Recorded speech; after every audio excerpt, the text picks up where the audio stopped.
जय महाराष्ट्र आणि मानाचा जय भीम।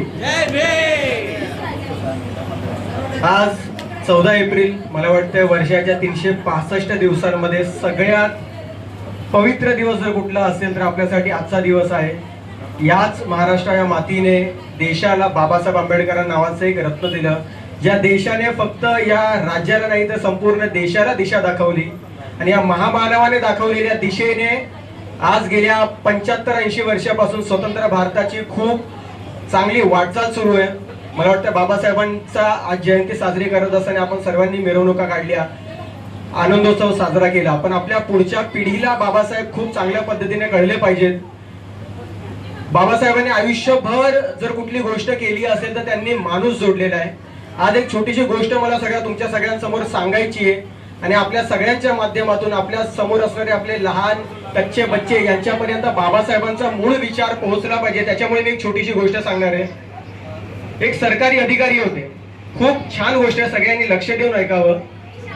एक सरकारी अधिकारी होते, त्यांना एक 8-10 वर्षाचा मुलगा होता। जसं तुमच्या बऱ्याच जणांनी इथे लहान आपल्याकडे बाळगोपाळ खेळतायत, तसा एक 8-10 वर्षाचा मुलगा होता। एक रविवारचा दिवस होता, सुट्टीचा दिवस होता आणि ते सरकारी अधिकारी घरी आपलं कार्यालयाचं काम करत बसले होते, पण त्याचा मुलगा सारखा येऊन त्यांना त्रास देत होता, त्यांना कामच करू देत नव्हता। तेव्हा त्या अधिकाऱ्याच्या लक्षात आलं की आपल्याला आपल्या मुलाला कुठल्या तरी छोट्याशा कामामध्ये गुंतवावं लागेल, त्याशिवाय हा मला काही काम करू देणार नाही। त्या अधिकाऱ्यासमोर जगाचा एक नकाशा पडला होता। त्या अधिकाऱ्याने तो नकाशा हातामध्ये घेतला, टाराटारा फाडला, 10-12 तुकडे गेले, त्या मुलाच्या हातामध्ये दिल्या। त्या मुलाला सांगितलं, आधी हा नकाशा जोड आणि मगच माझ्याकडे ये। बाबांना माहिती होतं त्याच्या की याला नकाशा जोडायला किमान अर्धा-एक तास तरी लागेल, तोपर्यंत आपलं काम पूर्ण होईल। बाबाने तो नकाशा फाडला, त्या मुलाच्या हातामध्ये दिला आणि त्याच्या बाबा ते अधिकारी आपल्या कामाच्या टेबलापर्यंत पोहोचतायत।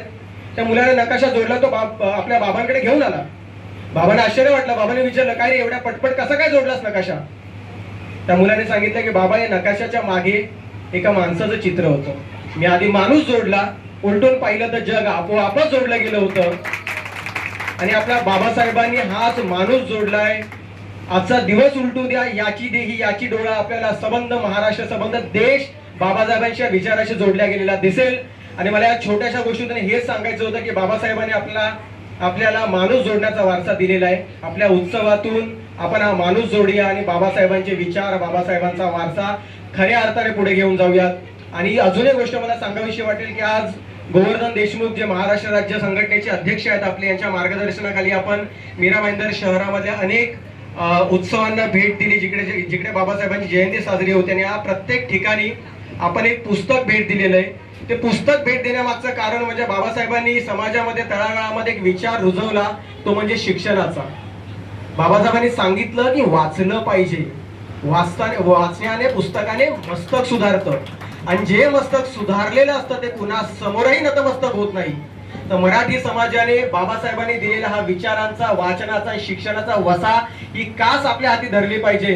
आणि हा समाज जो महाराष्ट्र, ज्या महाराष्ट्राने छत्रपती शिवाजी महाराजांपासून बाबासाहेब आंबेडकरांपर्यंत रत्न या देशाला दिली, जसं शिवाजी महाराजांनी आम्हाला शौर्याचा वारसा दिलाय, तसा बाबासाहेब आंबेडकरांनी आम्हाला वैचारिक वारसा दिलाय। हे दोन्ही वारसे आपल्याला खंबीरपणे आपल्या खांद्यावर घेऊन जायचे आणि बाबासाहेबांच्या मनातील, स्मरणातील महाराष्ट्र आणि देश घडवायचा आहे। एवढं मी मराठी एकीकरण समितीच्या माध्यमातून आपल्या सर्वांना 2 शब्द सांगतो आणि माझे मनोगत संपवतो। धन्यवाद।